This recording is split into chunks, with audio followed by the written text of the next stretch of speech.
सदगुरु बाबा जय गुरुदेव जी का चरण कमल पर अरबों खरबों प्रणाम। उनके आध्यात्मिक उत्तराधिकारी वर्तमान समय के संत सदगुरु बाबा उमाकांत जी महाराज के श्री चरण कमल पर अरबों खरबों प्रणाम। सभी सत्संगी गुरु भाई बहन बच्चे बच्चियां नर नारी सबको सादर जय गुरु।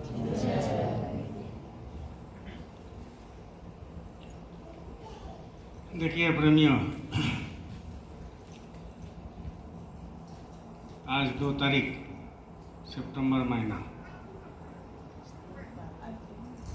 साप्ताहिक सत्संग नगरी आश्रम में होता है।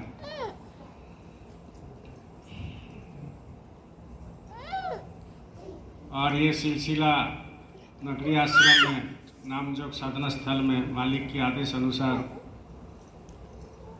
6 साल से चल रहा है। हर सप्ताह ठंडा का दिन में 8 बजे से, गर्मी का दिन में 9 बजे से सत्संग शुरू होता है। और सुमिरन 15 मिनट, ध्यान 15 मिनट, आधा घंटा, 40 मिनट, कभी कभी 1 घंटा भी भजन होता है। शायद ऐसा सिलसिला झारखंड में कोई आश्रम में होता होगा, हमें मालूम नहीं। लेकिन मालिक की इतनी दया है नगरी आश्रम पर कि हमेशा ये निरंतर चल रहा है। और हर सप्ताह गुरु चर्चा भी होता है। तो लोग बाग जब आते हैं, प्रेमी आते हैं तो प्रभावित होते हैं। नए नए लोग जुड़ते हैं, जुड़े भी हैं। बहुत सारे लोग यहाँ से नंदन भी लिए हैं। सत्संग जब सप्ताह सप्ताह नहीं मिलेगा तो आप इस माया का बाजार में टिक नहीं पाओगे। अभी सुनने में आ रहा है कुछ आश्रम में साप्ताहिक सत्संग चालू हुआ है, लेकिन नगरी साधना स्थल में आश्रम में मालिक की इतनी बड़ी दया है कि हर सप्ताह 6 साल से चल रहा है। लोगों को मालूम है नहीं, जो जुड़े हुए हैं नगरी से, यूट्यूब से, व्हाट्सएप से, हमसे, नगरी साधना स्थल से, उनको मालूम है भली भांति। तो सत्संग जब तक नहीं मिलेगा, हर दिन मिले बहुत अच्छा है, लेकिन हर हफ्ता तो मिलना ही चाहिए। हर सप्ताह सत्संग नहीं मिलेगा तो ये जो चारी तरफ जो रगड़ा झगड़ा है मृत्यु लोक का, इसमें किसी भी समय वो फंस जाएगा और किसी भी समय वो गुरु से बिछुड़ भी सकता है। क्योंकि सत्संग ऐसा एक प्लेटफॉर्म है, जगह है, जिसमें आपकी मन की धुलाई होता है। तरह तरह का मन विचार करता है। तो सत्संग में आने के बाद मनमुख से लोग गुरुमुख हो जाते हैं, क्योंकि मनमुख से कुछ होने वाला है नहीं। होगा संगत काम तो गुरु मुख से ही होगा। गुरुमुख मतलब जो गुरु का आदेश पालन करता हो। और गुरु का आदेश पालन नगरी संगत हर अक्षर को पालन करते हैं। हाँ, हम लोग फोटो नहीं भेजते हैं, ज़्यादा हम लोग इधर उधर का बात नहीं करते, किसी का निंदा शिकायत नहीं करते हैं। इसीलिए लोगों में हो सकता है कि मन में भ्रम हो कि नगरी संगत थोड़ा सा अलग से चलता है। लेकिन यह नगरी संगत में, साधना स्थल में हर अक्षर जो वर्तमान समय के संत सदगुरु है उनकी पालन होता है।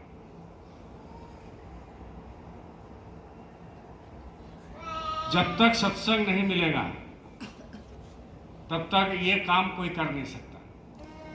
महीना में एक बार भंडारा हो गया, भीड़ भाड़ हो गया, उससे कुछ नहीं होगा। वो तो एक पिकनिक जैसा हो जाता है, लोग आते हैं भाई प्रसादी खा के निकल जाते हैं।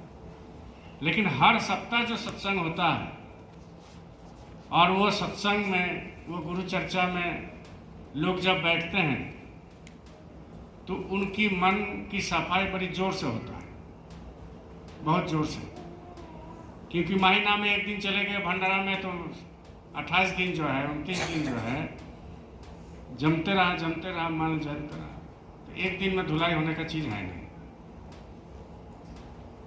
इसीलिए हर सप्ताह जरूरी है। जैसा हम लोग खाना खाते हैं, जैसे हम लोग खाना खाते हैं, नाश्ता करते हैं, कुछ भी दिन भर खाते हैं, तो सुबह उठ के डेली मुंह को ब्रश करते हैं, मुंह धोते हैं। आपको एक महीना में मुंह ब्रश करेगा, धोएगा, तो उसके बगल में कोई बैठेगा? और ऐसा ही ये भी है। अगर हम डेली और हर सप्ताह हम सफाई नहीं करेंगे, बदन का नहीं, मैल का, किसका मैल? मन का, तो लोग हमारे पास बैठेगा नहीं।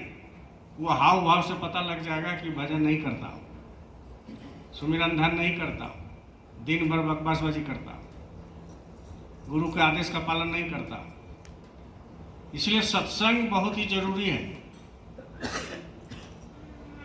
और कोई भी सत्संग हो, बैठ जाओ, कोई राजनीति नहीं करना, बैठ करके सत्संग सुन के निकल जाओ। ज़्यादा दूर टिकना भी नहीं है, रुकना भी नहीं। रुकोगे तो इधर उधर उलझुल जुलूल बात होते रहेगा, मन खराब हो जाएगा। जो सत्संग की बात हुआ वो भूल जाओगे, उसका बात को लेकर चल जाओगे घर, खेल खत्म हो गया, कुछ आपसे होने वाला नहीं है। इसलिए जब सत्संग में बैठा जाता है तो चेत करके सत्संग सुनना चाहिए, और गुरु की वचन को याद करके दिन भर याद करना चाहिए। जहाँ कोई गलत काम करने जा रहे हो तो कम से कम उसमें याद रहे, नहीं गुरु महाराज ये मना किया, तो जैसा ही ये मना किया तो बस रुक जाएगा। इसीलिए तो सत्संग रखा जाता है। इसीलिए संत महात्मा कहते हैं, गर्भ जोगेश्वर गुरु बिना, गर्भ जोगेश्वर गुरु बिना लगा हर का सेव, कहे कबीर बैकुंठ से फेर दिया सुखदेव।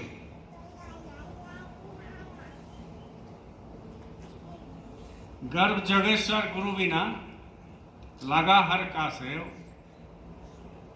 कहे कबीर बैकुंठ से फेर दिया सुखदेव। मतलब यदि किसी ने अपना गुरु नहीं बनाया, गुरु बहुत महत्व होता है, गुरु बिना चल नहीं सकते। इसीलिए चल नहीं सकते हैं कि गुरु का अर्थ होता है कि आपकी नज़दीकी कोई पावर है।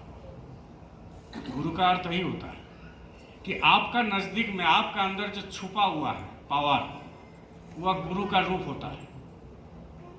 हमारे अंदर भी पावर है, आपके अंदर भी पावर है, सबके अंदर पावर है।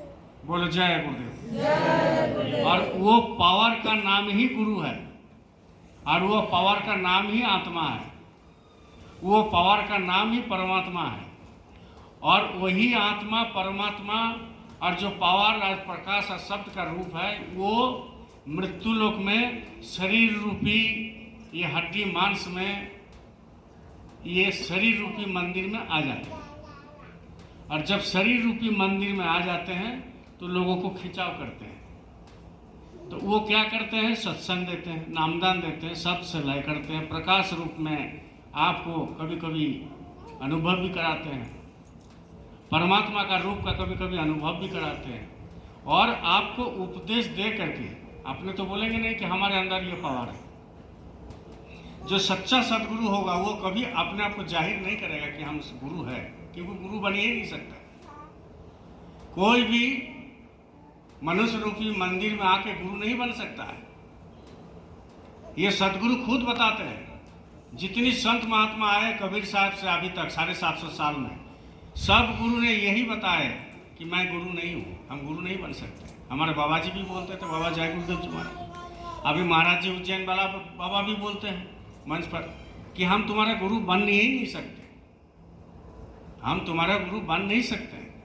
और कोई भी सदगुरु गुरु नहीं बन सकता है। क्यों? क्योंकि आपके अंदर, हमारे अंदर जो बैठे हैं आत्मा, उनको गुरु बनाना मुश्किल है, क्योंकि वो तो परमात्मा का अंश है ना। और जो नामदान दे रहे हैं वो भी परमात्मा का अंश है, खुद परमात्मा है, तो गुरु कैसे बना देगा? लेकिन आप और हम उनको गुरु मानते हैं, इसीलिए मानते हैं कि उनके बिना हमारे ना संसार का, ना मृत्युलोक का, ना आध्यात्मिक जगत का, ना अंदर का, ना बाहर का, ना नाम धन का मिलेगा नहीं, ना भजन होगा, कुछ नहीं कर सकते। इसीलिए सदगुरु कहते हैं कि मैं गुरु नहीं हूँ, हम तुम्हारा सेवक, धोबी है हम तुमको साफ करके दे देंगे, और जब ऊपर से आएगा लेने के लिए तो तुम साफ सुथरा कपड़ा दे दो। ये शरीर है कपड़ा, इसको चेंज करना पड़ता है। कोई 70 साल में चेंज कर देगा, कोई 80 साल में चेंज कर देगा, कोई 60 साल में चेंज कर देगा, और फिर दूसरा में जन्म ले लेगा अपना अपना कर्म अनुसार। कर्म अच्छा रहा तो फिर मनुष्य जन्म ले लिया, कर्म बहुत ही अच्छा रहा तो स्वर्ग में चले गए, उससे बहुत ही अच्छा रहा तो वैकुंठ में चले गए, उससे भी बहुत अच्छा रहा तो ब्रह्मलोक में चले गए, उससे भी अच्छा रहा तो पारब्रह्म में चले गए, उससे भी अच्छा रहा तो महाकाल पुरुष में चले गए। और सब बंधन से जब मुक्त हो जाता है, चाहे पुण्य हो चाहे पाप हो, तब जा करके वो सतलोक में पहुंच जाता है। और कर्म खराब रहेगा तो फिर नीचे तरफ कभी सुअर में जन्म ले लेगा, कभी गाधा में ले लेगा, कभी गाय में ले लेगा, कभी गरू में ले लेगा, कभी सांप में ले लेगा, कभी बिच्छू में ले लेगा, कभी कीट में ले लेगा, कभी पतंगा में ले लेगा, कभी पेड़ में ले लेगा, कभी पौधा में ले लेगा, कभी जल का जीव में ले लेगा, कभी थल का जीव में ले लेगा, और रगड़ते रहो। कितनी भयानक पीड़ा, इतनी भयानक पीड़ा है। आप आए गए जब देखते हो कुत्ता, जरा सा माथा में चोट लग गया तो पीलू पड़ गया, ऐसे ऐसे दिन भर ऐसे ऐसे करते रहते हैं, खुजला नहीं सकते। अरे हमारे माथा में जरा सा खुजली हुआ तो हम ऐसे ऐसे कर सकते हैं, लेकिन कुत्ता नहीं कर सकता। गाय गोरू को खूंटा में बांध देता है, उसकी बदन में मक्खी बैठता है, उसका पूंछ से जितना दूर पूंछ जाता है उसको हिला देता है, लेकिन अगर उसको यहीं पर अगर गर्दन में अगर बैठ गया तो कुछ नहीं कर सकता, उसको सहन करना पड़ेगा। उसको खुजला नहीं सकता है, हिला नहीं सकता है, वो कटते रहेगा। अब वो जोक जो होता है पानी में, तो वो भैंस के में लग जाता है। अब वो जोक जो है आदमी को छुड़ाने में मुश्किल हो जाता है, कभी हाथ से छुड़ाओगे तो हाथ में पकड़ लेगा, और फिर इससे हाथ छुड़ाओगे तो इसमें पकड़ लेगा, लेकिन उसमें खून चूसते रहता है, वो कुछ नहीं कर सकता। कितना पीड़ा होता है। लेकिन हमारे और आपके जो शरीर मिला, इसमें हम सब कुछ कर सकते हैं। इसमें भगवत प्रेम भी कर सकते हैं, भगवान के दर्शन भी कर सकते हैं, गुरु की सेवा भी कर सकते हैं, सेवा दे भी सकते हैं, सत्संग में जा सकते हैं, मालिक के लिए 2 बूंद आंसू भी गिरा सकते हैं, हर काम कर सकते हैं इस शरीर से। लेकिन इसी शरीर को अगर मल नहीं समझा, सत्संग कितना सुनोगे, गुरु चर्चा कितना सुनोगे? जब अपने आप को परिवर्तन नहीं किया तो सुनोगे कितना सुनोगे? सुनते सुनते सुनते सुनते जिंदगी बीत गया, और बीत गया तो फिर वही नरक में चला गया,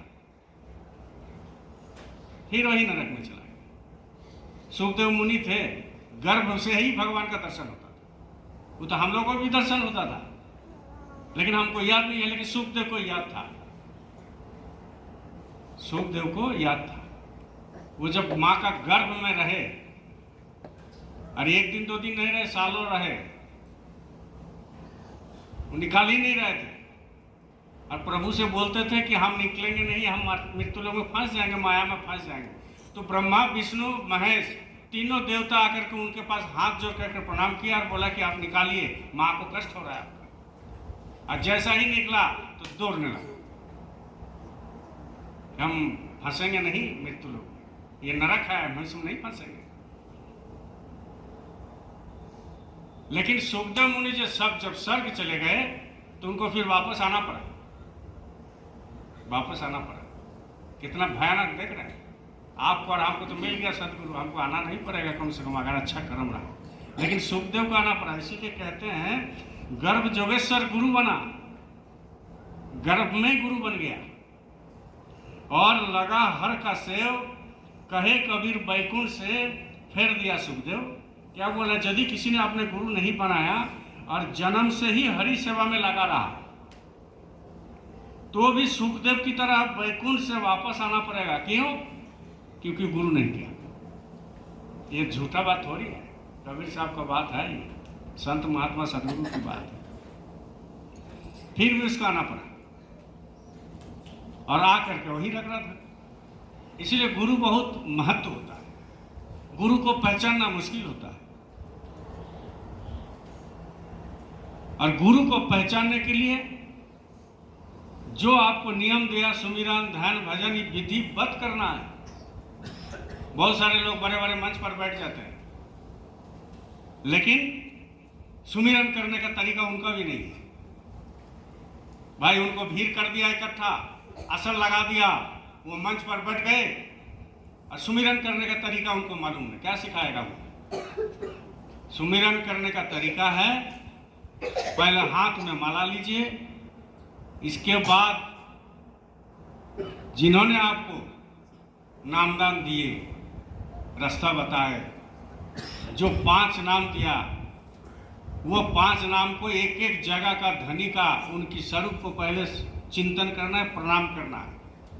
1 नंबर को याद किए, प्रणाम किए मन मन, उनकी सूरत को, जो रूप बताए रूप को याद किए। फिर 2 नंबर, फिर 3 नंबर, फिर 4 नंबर, फिर 5 नंबर। ये करके तब माला शुरू करना पड़ेगा। क्यों? क्योंकि वो जो ऊपर में आपके ऊपर बैठे हैं, आपके अंदर बैठे हैं, तो वो देखता है कि हमको प्रणाम किया, तो वो फर्ज जग जाता है और आपको मदद करने लगेगा। और आप क्या करते, दौड़ दाड़ करके आए, थोड़ा सा अपना बैठ गया, इसके बाद घूमना लगे, भाई हमारा बहुत काम है, बस मालिक बोले थोड़ा बैठ जाओ।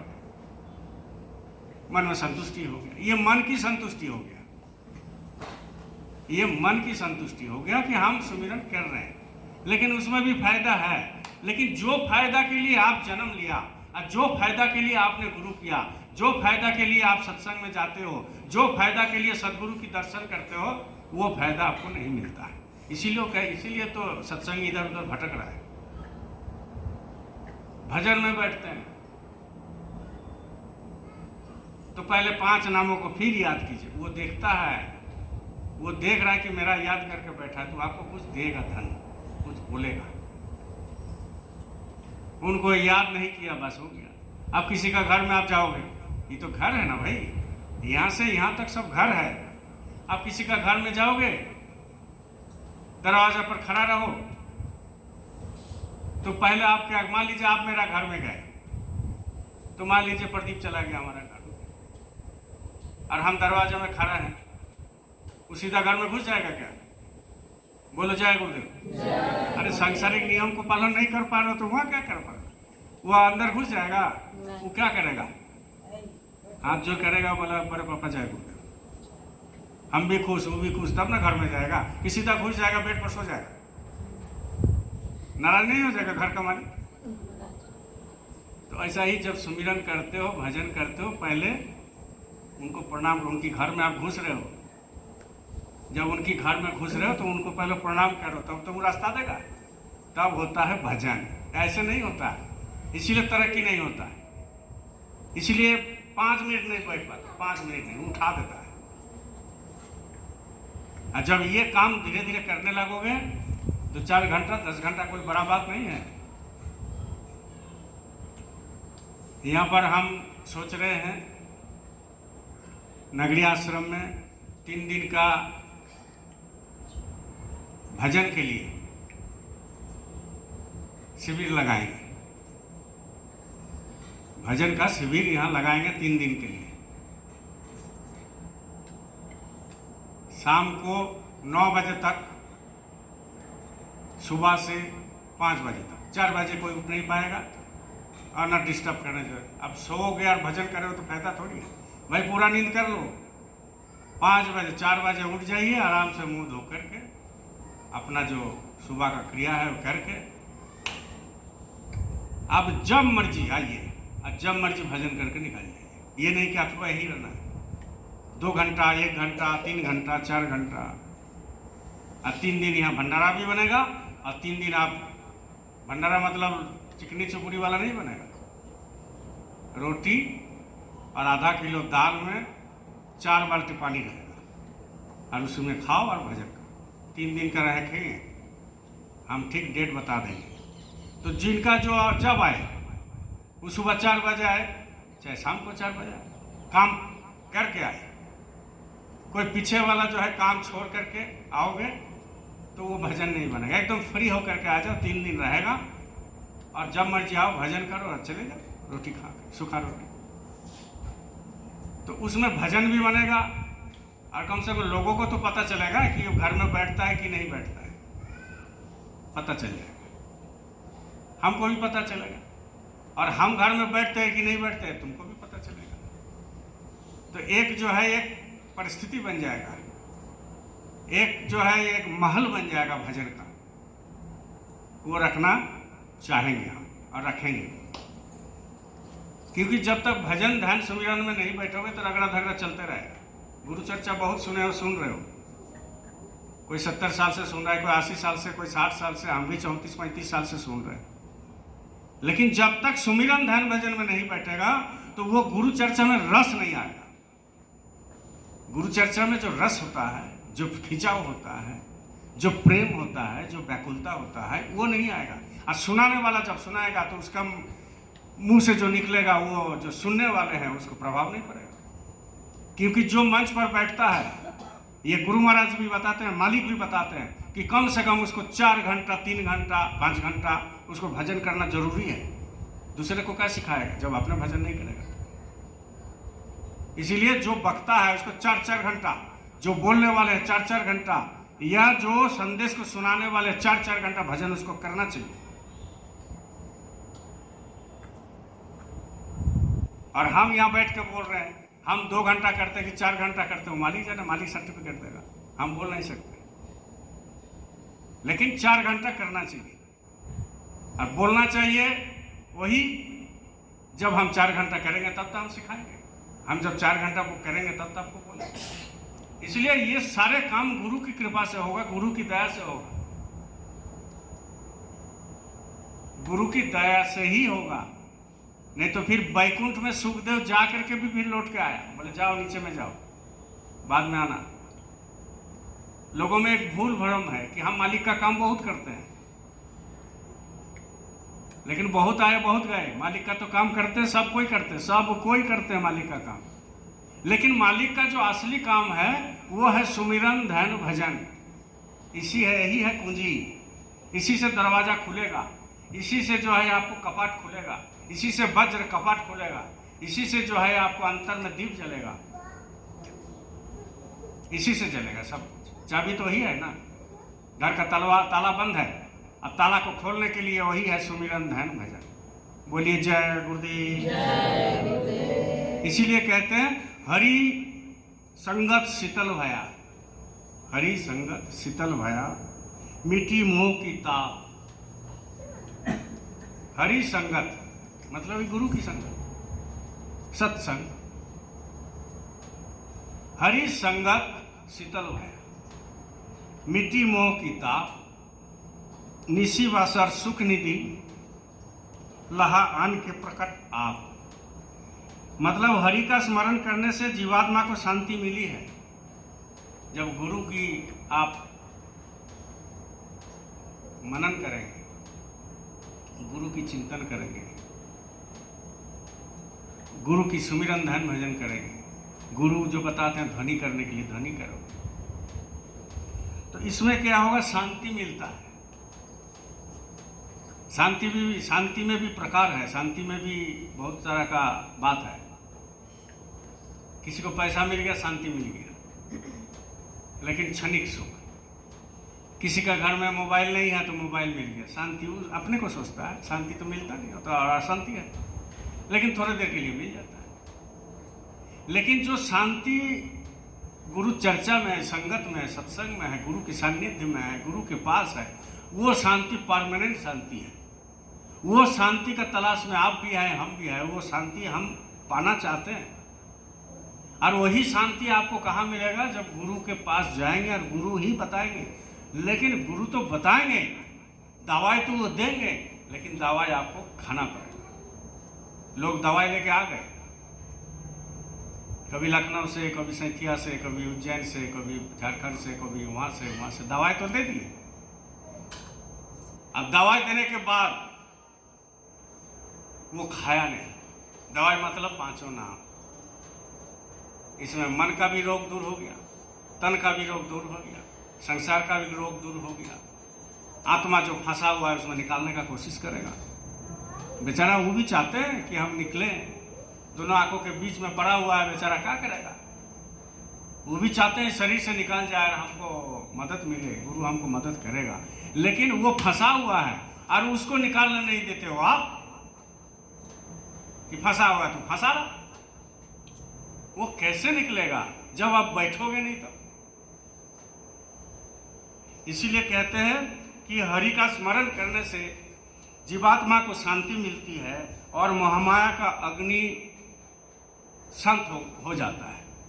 ये जो माया का अग्नि है ना, ये अग्नि है। जल से पतला कौन है, कौन भूमि से भारी, और कौन अगन से तेज है, और कौन काजल से काली। जल से पतला ज्ञान है। ज्ञान जो होते हैं ना हम लोग का, ये किताबी ज्ञान नहीं, ये कंप्यूटर का ज्ञान नहीं, ये साइंस का ज्ञान नहीं। वो ज्ञान बहुत पतला होता है, झीनी होता है, और वो ज्ञान आप बता नहीं सकते लोगों को। वो ऐसे ज्ञान होते हैं। आपका क्रियाक्रम से तो मालूम हो जाएगा कि ज्ञानी है, लेकिन वो ज्ञान अंदर में से आप बता नहीं सकते, बहुत झीने सूक्ष्म है। तो इसलिए कहते हैं कि मोह माया का अग्नि, जल से पतला ज्ञान है। जल जैसा पतला है ना,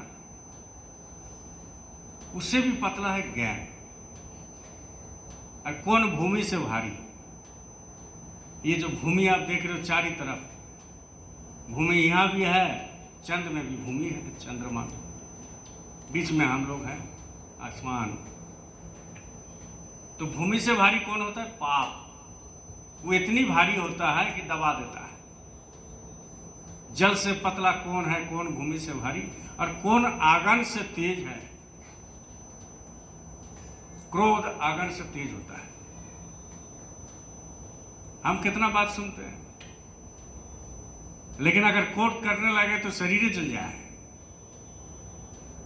मालिक कितना बात सुनते हैं, महात्मा कितना बात सुनते हैं, सदगुरु कितना बात सुनते हैं, लेकिन वो आग है। जब कोई क्रोध करता है तो उसको पता नहीं चलता है, वो आप में आप रहता नहीं है। जरा जरा सा हमें क्रोध करना, ये कब दूर होगा? जब आप भजन सुमिरन करेंगे, ध्यान करेंगे, गुरु के पास जाएंगे, सत्संग सुनेंगे। इसी में तो विवेक जगता है। क्रोध आगन से तेज है। जैसे संगत में हम कभी कभी क्रोध कर देते हैं, वो क्रोध अलग है, वो आपको यहाँ सेवा के लिए है। लेकिन अगर हम हर बात पर संसार में क्रोध करें, आप करो, तो संसार टिक नहीं पाएगा, आपका भजन नहीं बन पाएगा।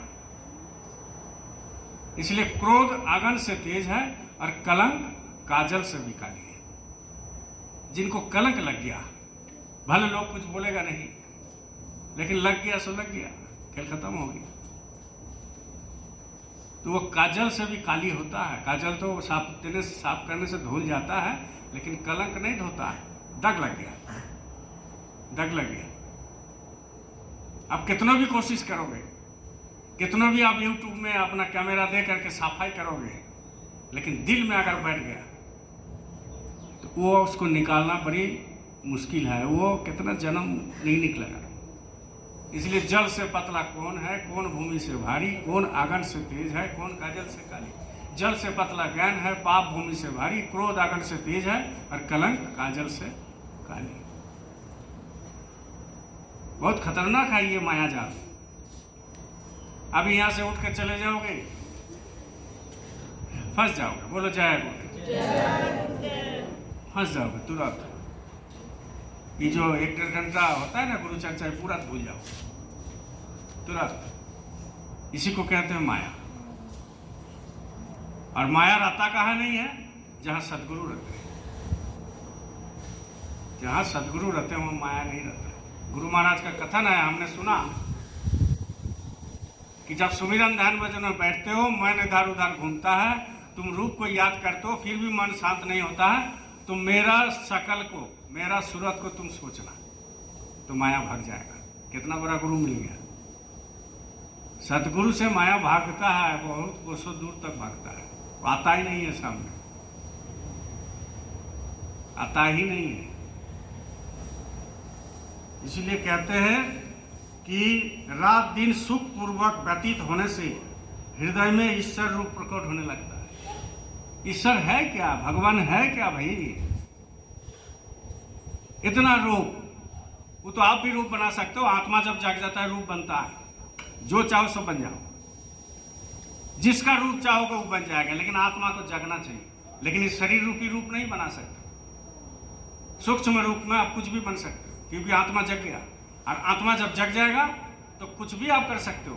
आसमान को भी जो है नीचे कर सकते हो, सूरज को डुबा सकते हो, चंद्रमा को दिन में भी उगा सकते हो, पानी में चल सकते हो, अग्नि में तुम बैठ सकते हो, बिना खाना खाए हुए रह सकते हो। ये सारे काम क्रिया कर सकते हो, लेकिन कब? आत्मा जग जाएगा तब। आत्मा जग जाएगा तो कर लोगे, कोई दिक्कत नहीं। बोलो जय गुरुदेव। तो इससे आत्मा को ही जगाना है और कुछ काम नहीं करना है। और आत्मा को जगाने के लिए थोड़ा मेहनत करना पड़ेगा। थोड़ा, गुरु महाराज ने कहा थोड़ा मेहनत करो तुम और थोड़ा हम करेंगे। आज महाराज जी इतना कष्ट कर रहे हैं, इतना साल उम्र में भी कष्ट कर रहे हैं, वो तो गुरु का आदेश पालन कर रहे हैं। इतना कष्ट करने का मतलब क्या है? उनका क्या है? परिवार नहीं है, दो गो रोटी कोई भी ले मिल जाएगा, लेकिन करते क्यों? आपके लिए और मेरे लिए, कि भाई हम संगत में लगा रहे, संगत का संभाल हो जाए, नामदान मिल जाए, आत्मा गड्ढा में ना गिर जाए, नरक में ना चला जाए, दुनिया सुधार जाए, आपका परिवार सुखी रहे, आपका परिवार शांति में रहे, आप लड़ाई झगड़ा ना करें, संगत बढ़ जाए, सबको भंडारा मिले, सब बीमारी से मुक्त हो। इसीलिए तो करते हैं। ये तो उनको क्या जरूरत है? कोई जरूरत नहीं। बोलो जय गुरु। कोई जरूरत नहीं, लेकिन करते हैं किसके लिए? आपके लिए, मेरे लिए। हमारे गुरु महाराज इतना दिन उम्र रहे, हुआ 116 साल तक। क्यों करते रहे? इसलिए करते रहे कि भाई आपका और मेरा जग जाए आत्मा। तो खाली गुरु चर्चा सुनने से नहीं जगता है, गुरु चर्चा सुनने के बाद आपको वो काम करना पड़ेगा, तब जगेगा। ऐसे नहीं जगता है, तब तो शांति मिलेगा। शांति मिलेगा कहाँ? आप जो पकड़ के रखे हो उसमें शांति नहीं है, उसमें शांति कतई नहीं है। कोई घर पकड़ के रखा है, शांति नहीं, या मेरा झंझट लगा हुआ है। कोई पुत्र मुंह में फंसा हुआ है, शांति नहीं। कोई पोता पोती का मुंह में फंसा हुआ है, शांति नहीं। कोई बेटा बहू में फंसा हुआ है, शांति नहीं। कोई पैसा में फंसा, शांति नहीं। कोई काम में फंसा, शांति नहीं। कोई गाड़ी में फंसा, कोई शांति नहीं। कोई मुकदमा में फंसा, शांति नहीं। कोई रिश्तेदारी में फंसा, शांति नहीं। कोई धर्म में फंसा, शांति नहीं। कोई राजनीति में फंसा, शांति नहीं। तो शांति मिलेगा कहाँ? शांति मिलेगा खोज री पिया को निज घाट में। जो तुम पिया से मिलना चाहते हो तो भटको मोती जग में। अब तुम अगर शांति चाहते हो तो भटको मोती जग में, अंदर में रहो।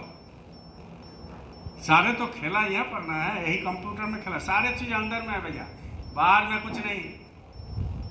बाहर में कुछ नहीं। एक आश्रम बनता है क्यों? लोग आके जमा होगा, गुरु चर्चा होगा। यहाँ तो है कुछ नहीं, कोई भी आश्रम कुछ नहीं होता है। लेकिन जब सदगुरु उस जगह में प्रेजेंट रहता है तो वो समझ लीजिए पूरा जो है पावर और पूरा जो है परमात्मा का रूप उसी में प्रकट होकर के मनुष्य रूपी मंदिर में उपदेश देते हैं। तब तक तो है, इसके बाद चले जाते हैं तो खेल खत्म। सदगुरु जब तक शरीर में है तब तक है। तो वो अगर कोई गुरु बोल के गए हैं सदगुरु कि ये नामदान देंगे, जैसे हमारे गुरु महाराज बोल के गए हैं कि उमाकांत तिवारी नामदान देंगे, संगत की संभाल करेंगे, तो उनकी वचन पर काम होगा। और बाकी कोई बोल देगा कि हम नाम दान देंगे, हम ये कर लेंगे आश्रम वाले, उसका कोई काम नहीं देता। हाँ, हुजूम बढ़ेगा, भीड़ भाड़ बढ़ेगा, वो अलग बात है, लेकिन काम कुछ नहीं होने वाला। जिस काम के लिए गुरु महाराज बुलाए, जिस काम के लिए आप सत्संग में बैठे हो, जिस काम के लिए आपका आध्यात्मिक उन्नति के लिए, आत्मा के लिए आप जो है नामदान लिए हो, वो काम प्रेजेंट जो सदगुरु है उन्हीं से होगा, दूसरे से नहीं हो सकता। इसीलिए कहते हैं साधु सती और सुरमा, साधु सती और सुरमा, इनकी बात अगाध और आशा छोड़े देह की तन की अंथक साध। मतलब साधु सती और वीर की बातें न्यारी है। जो सती है उसकी बातें अलग है, जो साधु है उसकी बातें अलग है, और वीर की बातें अलग है। ये अपने जीवन की चिंता नहीं करते हैं जो वीर होते हैं। खुदीराम बोस नाम सुने हो? कौन कौन नाम सुना? हाथ उठाइए। सबने सुना है, बड़ी मेहरबानी। खुदीराम बोस 18 साल उम्र था, 16 साल, और 16 साल उम्र में देश के आज़ादी के लिए जब ब्रिटिश उसको पकड़ा तो उसको सजा दे दिया फांसी का, फांसी का सजा दे दिया कलकत्ता में। और उसका जो है 16 साल में वो इतना जज्बा हो गया उसके अंदर देश का आज़ाद करने का। ऐसा ही जज्बा आप में और हम में होना चाहिए कि हम संगत को बढ़ाएंगे, हम अपनी आत्मा को जगाएंगे, ऐसा जज्बा होना चाहिए। इसको कहते हैं वीर, सुरमा कहते हैं, सुरमा। जब तक ये मन में नहीं आएगा कि हम सुरमा जैसा काम करेंगे, वीर जैसा काम करेंगे, करेगा कौन? गुरु करेगा। लेकिन गुरु से बोलिएगा तब ना करेगा। गुरु से बोलते नहीं है। जब सुमिरन ध्यान भजन हो गया तो क्या बोलते हैं हम लोग बोलता है, ऐसा ही बोलता होगा कि कोमर में दर्द है, इसको ठीक कर दीजिए, माला को लेकर के पूरा इधर घुमा देगा, कोमर में ही घुमा देगा। हमको बिजनेस में तरक्की हो जाए, रक्षा बंधन में मेरा पूरा सब बिक गया, ऐसा ही हमारा डेली चलते रहे। अब जिसका दवाई दुकान है वो भी अगरबत्ती देता है, बोलता है बीमार पड़ जाए लोग, है ना। जो डॉक्टर है वो भी बोलता है, अगरबत्ती देता है, पेशेंट खूब आए। और जो पेशेंट बोलता है कि मालिक हमको डॉक्टर के पास ना भेजें, तो वो बेचारा क्या करेंगे भैया। इसीलिए वो क्या वो लिखे हैं भगवान कृष्ण, कर्मण्येवाधिकारस्ते मा फलेषु कदाचन। वो अपना झाड़ झूड़ के निकाल गए भगवान कृष्ण ये बात बोलकर कि कर्मण्येवाधिकारस्ते मा फलेषु कदाचन, जो जैसा कर्म करेगा ऐसा उसको फल मिलेगा। वो अपना निकाल गए बोल करके, कानून बना के निकाल गया, और वही चीज होता है। तो भाई तुम गुरु से बोलोगे तब ना कि मालिक हम आपकी काम करना चाहते हैं, तो बोला नहीं। गुरु भी चाहते हैं कि बोलो, लेकिन आप और हम बोले नहीं। इसलिए सुमिरन ध्यान भजन में मालिक से यही प्रार्थना करना चाहिए कि मालिक आपकी चरण में मन लगा रहे और हमको भजन बना दीजिए। और जहाँ भजन बन गया, चरण में उनको जगह दे दिया, तो दुनिया आपके नीचे कदमों में आपको नीचे रहेगा। इसलिए कहते हैं साधु सती और वीर, इसके बात न्यारी है। अपने जीवन की चिंता नहीं करते ये। झांसी रानी लक्ष्मीबाई चिंता अपना नहीं किया, वो अपना ने चिंता नहीं किया। खुदीराम बोस चिंता नहीं किया। इसीलिए सदगुरु कहते हैं क्या है, इसीलिए सदगुरु कहते हैं कि कुछ घंटे के लिए मर जाओ।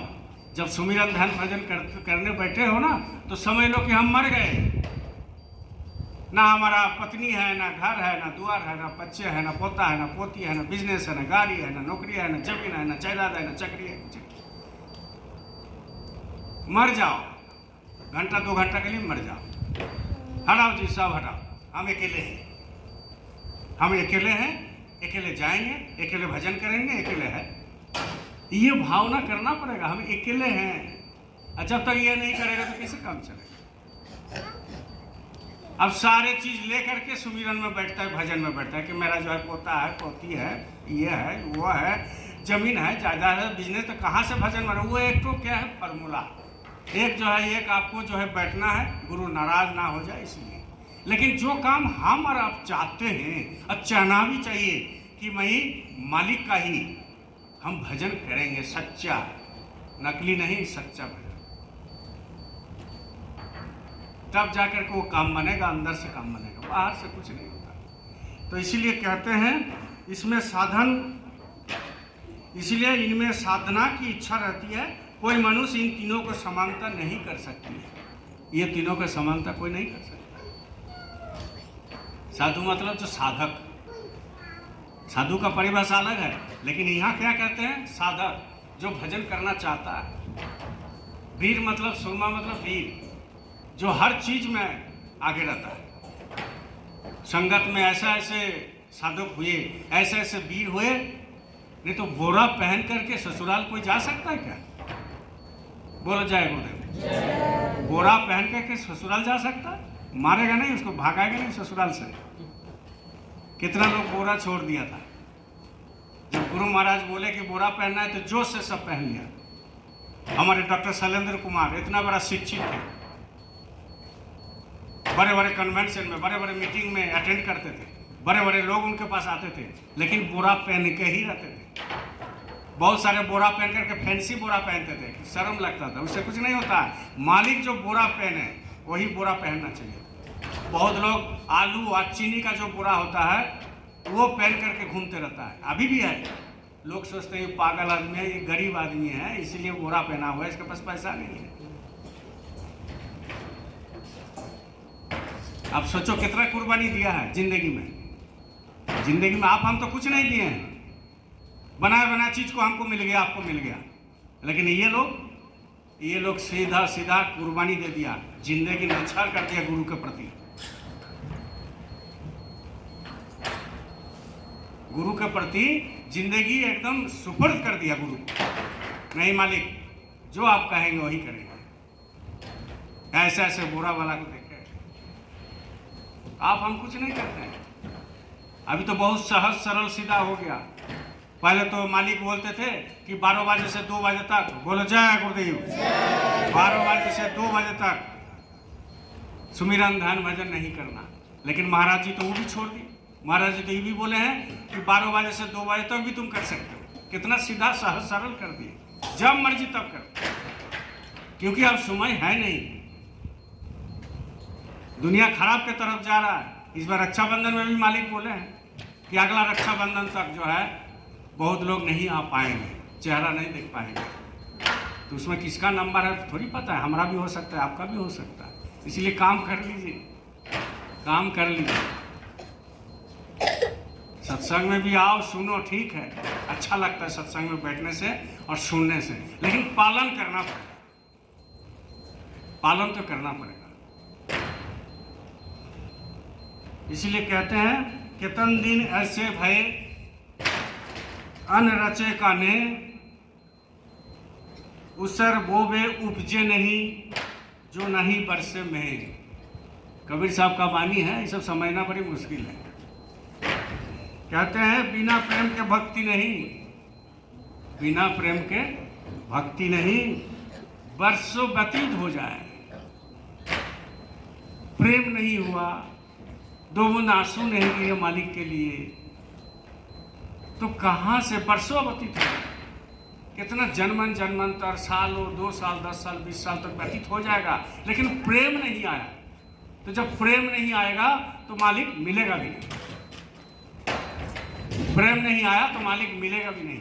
और प्रेम से ही आप गुंबज बना रहे, प्रेम से ही बाबुल में आश्रम बन रहे, प्रेम से ही लोग सत्संग जाते हैं, प्रेम से ही लोग सेवा देते हैं। और प्रेम नहीं रहा तो ये सारे काम बंद हो जाएगा, कोई नहीं कर सकता। प्रेम से ही खिंचाव होता है। हमारे अंदर प्रेम नहीं रहेगा तो आपसे खिंचाव नहीं रहेगा, और आपके अंदर प्रेम नहीं रहेगा तो हमसे खिंचाव नहीं रहेगा। प्रेम बहुत बड़ी चीज होता है। प्रेम उपजता कैसे है? प्रेम उपजता है कि गुरु का सेवा से, लेकिन निस्वार्थ सेवा। वो सेवा नहीं कि हमको पोस्ट मिल जाए, पद मिल जाए, वो पोस्ट पद का कोई यहाँ माना नहीं है। मालिक की दया से इतना पद हमको दिए हैं यार, इतना निभाए हैं। लेकिन बात यह है कि पोस्ट, पद, अधिकार ये सबसे कुछ नहीं होता है।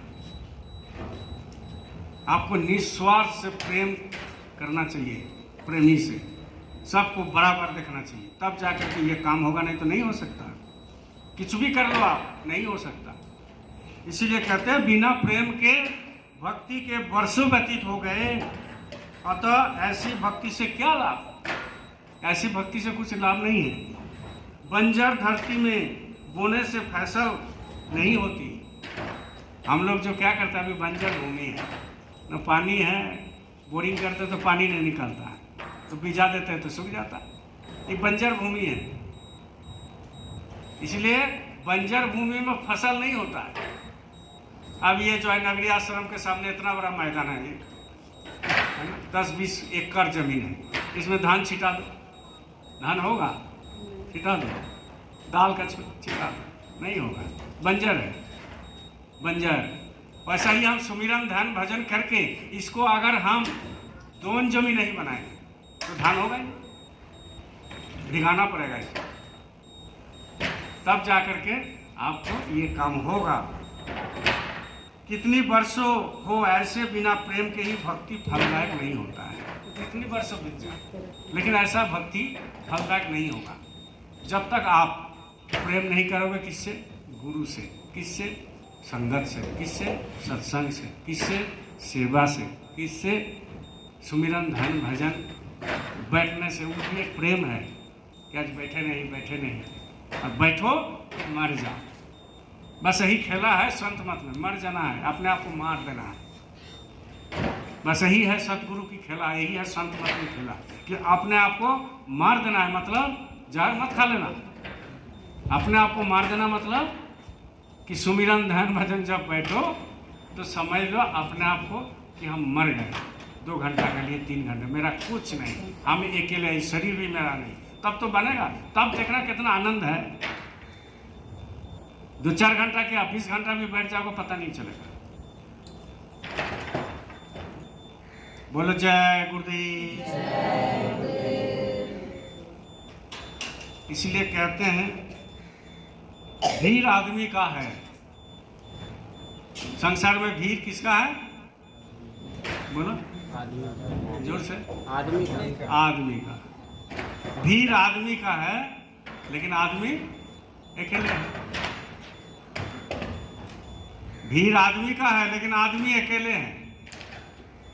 इतना भीड़ है, कोई भी चले जाओ, जाम में लोग फंस जाता है रांची में, तो कितना भीड़ है, लेकिन वो अकेले हैं। इतना भीड़ है हमारे नगरी में, लेकिन हम अकेले हैं। इसीलिए कहते हैं भीड़ आदमी का है, आदमी अकेले हैं। कौन किसका साथी है जाना तो साथ में लेके जाना है, अकेले। भीड़ आदमी का है, आदमी अकेले हैं। कौन किसका साथी है जाना तो अकेले है। कौन किसका साथी? जिसको आप साथी समझ करके बैठे हो वो साथी नहीं है। जब संसार जीवन में आपको साथी नहीं हो सकता, जब संसार जीवन में आपको ये साथ नहीं दे सकता, तो जब ये शरीर छूट जाएगा तो आपको साथ देगा। इसलिए कौन किसका साथी है? जिसको हम साथी बना करके बैठे हैं, जिसको हम साथी समझते हैं, वो साथी नहीं है, वो आपको अकेले जाना पड़ेगा। रुपया पैसा जब तक है, रुपया पैसा जब तक है, हाथ तब मिलाएंगे। हम जिंदगी में देखे हैं, रुपया पैसा जब तक है, हाथ तब मिलाएंगे। होगा हाथ खाली जब, फिर नजर ना आएगा। कोई नजर नहीं आएगा, मुंह घुमा लेगा। अरे देवू दादा आ रहा है, मुंह घुमा रहे, इसके पास खाने के ना नहीं है, पैसा नहीं है, अभी 100 रुपये पेट्रोल का मांग लेगा, घुमा लेगा मुंह।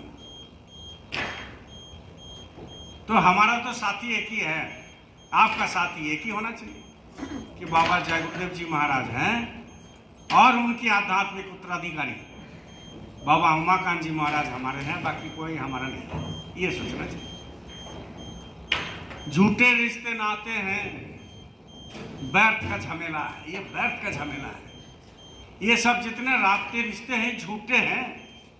ये रक्षाबंधन गया, ये एक सामाजिक क्रियाक्रम है, कार्यक्रम है, झूठा है, झूठा है। और ये व्यर्थ का झमेला है, झंझट है। किसी को मिला वो भी नाराज, किसी को नहीं मिला वो भी नाराज। आज तो इतना भीड़ है, काले से देख रहे हैं भीड़, इतना भीड़ है। कहाँ पर? बोलो जय गुरुदेव।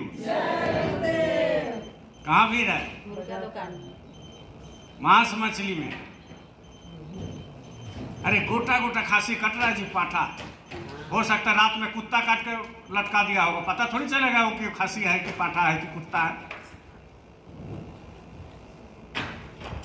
मछली का बाजार में भीड़, मुर्गा मुर्गी का बाजार में भीड़, बकरा बकरी पाठा पाठी का बाजार में भीड़, सुअर के जगह में सुअर का भीड़।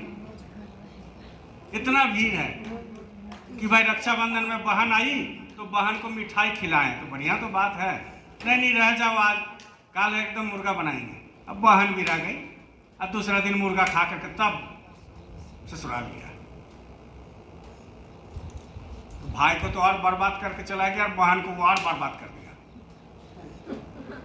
पाप चढ़ा दिया। तो फायदा क्या हुआ?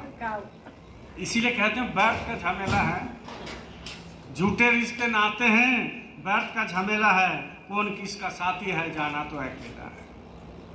ये सब बोला है ये संत महात्मा साधु, ये ऐसे थोड़ी बोले हैं जी। ये तब अच्छा लगेगा जब सत्संग अच्छा मिलेगा, गुरु चर्चा। ये तब अच्छा लगेगा जब आप सुमिरन ध्यान भजन में बैठोगे और उसमें रस मिलेगा, तब ये बात को अच्छा लगेगा, नहीं तो अच्छा नहीं लगेगा। अरे तो सब बोलता है, सब बोलता है। आज का गुरु चेला दोनों जटाधारी है। इतना गुरु और इतना चेला है दुनिया में, इतना गुरु चेला है कि मत पूछो। लेकिन सदगुरु कोई कोई मिलता है, किसी किसी को सदगुरु किसी किसी को मिलता है। इसीलिए कहते हैं आज का गुरु चेला दोनों जटाधारी हैं, जिसके पास धन जितना उतना गुरु भारी है। ऐसे लिखे हैं कबीर साहब, जिसके पास जितना धन उतना गुरु भारी है। छत्र चांदी का है, क्या विचित्र खेला है। बहुत सा ऐसा यूट्यूब में देख रहा गुरु, उसके ऊपर में छाती जो पकड़े वो ना चांदी का है जी। जो सच्चा गुरु होते हैं वो खाने पीने में ध्यान नहीं देते। जो सच्चा गुरु होते हैं शरीर पर ड्रेस में ध्यान नहीं देते हैं। जो सच्चे गुरु होते हैं वो गाड़ी में ध्यान नहीं देते हैं, वो खाली सेवा ही करते हैं, जैसा हमारे गुरु महाराज करके गए और जैसा बाबा उमाकांत जी महाराज हमारे महाराज जी कर रहे हैं। देखे होंगे कितना सिंपल। ये है सच्चा गुरु, सतगुरु। बाकी दूसरा छत्रधारी है, छत्रधारी।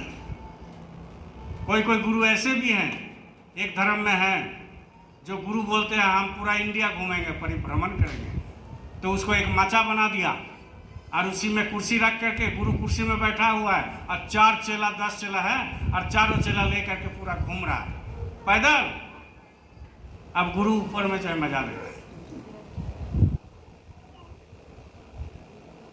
एक तो तुम काट नहीं पाए हो अपना कर्म को, और फिर ये चेला लोग घूम रहा है और ये जो है बेचारा पैदल जा रहा है, इसका भी कर्म लाद रहे, तो आपका जगह कहाँ मिलेगा? वो कहते हैं कि हम स्वर्ग चले जाएंगे। स्वर्ग जाके करोगे क्या? फिर तो आना पड़ेगा ना मृत्यु लोक में। नहीं हम वैकुंठ जाएंगे, अरे फिर भी मृत्यु लोक में आना पड़ेगा। नहीं हम देवी देवता लोक में जाएंगे, फिर भी आना पड़ेगा। नहीं हम ब्रह्म के पास चले जाएंगे, फिर भी आना पड़ेगा। नहीं हम पार ब्रह्म में चले जाएंगे, अरे फिर भी आना पड़ेगा भाई। नहीं हम पार ब्रह्म के पास आगे जाएंगे, महाकाल पुरुष के पास जाएंगे, अरे फिर भी आना पड़ेगा। अरे तो कहाँ, जब आना पड़ेगा तो कहाँ जाना है? बस जाना है सतलोक, और दोबारा नहीं आना पड़ेगा। वहाँ गुरु भी है और चेला भी है, वहाँ गोविंद भी है और गुरु भी है। जाके वहाँ सागर में मिल जाओ। तो सागर का पानी थे आप और हम, तो सागर में मिल गए। और जब सागर में मिल जाता है तो उसको पूछो कि वही पानी को, एक लोटा पानी को तुम अलग करके ले आ पाएगा? मान लो गंगा में चले गए बनारस में, और नगरी में पानी लेके गए 1 लोटा, और जा करके वहाँ गिरा दिया, और इसको बोला जाए कि नगरी का जो स्वर्ण रेखा का पानी है उसको तुम निकाल करके लाओ, लाएगा? ला पाएगा? तो मिल गया, सागर में मिल गया। तो ऐसा ही आत्मा परमात्मा है, परमात्मा सागर है और आत्मा नदी के रूप में अभी है। जब वो जग जाता है तो परमात्मा के पास पहुंच जाएगा और परमात्मा से मिल जाएगा, तो अलग नहीं हो सकता। मिल गया, मिल गया। इसीलिए कहते हैं कौन किसका साथी है, जाना तो अकेले। हमेशा ही सोच के रखें, अकेले जाना, हमारे पास कोई नहीं। सुमिरन ध्यान भजन में जोड़ दीजिए, पाँव पकड़ते हैं आपके पाँव पकड़ते हैं, सुमिरन ध्यान भजन खूब कीजिए। आने वाला दिन बहुत खराब है,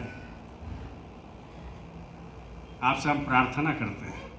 नहीं तो ये क्या है, आना जाना सत्संग में रहो, लगे रहो, लगे रहो। लेकिन हमारा काम है, हमारा उचित है कि इसी जन्म में हमको निकालना है। जब 3-4 घंटा समय दोगे तो परमात्मा आपको आवाज शब्द जरूर देगा। कह रहे हो तो तब ना देगा, नहीं करोगे तो कैसे देगा?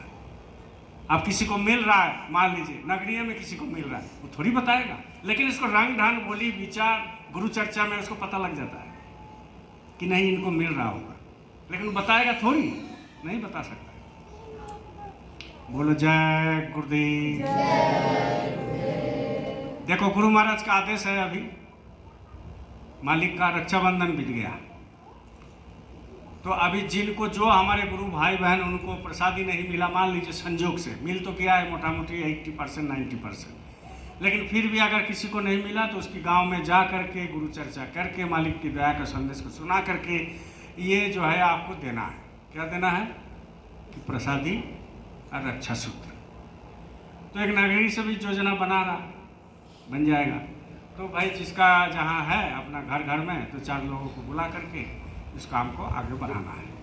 तो इसके बाद जो है सत्संग के बाद थोड़ा सा अपना विचार किया जाए, तो उसको काम को कर लेना है। ठीक है ना? बोलिए जय गुरुदेव।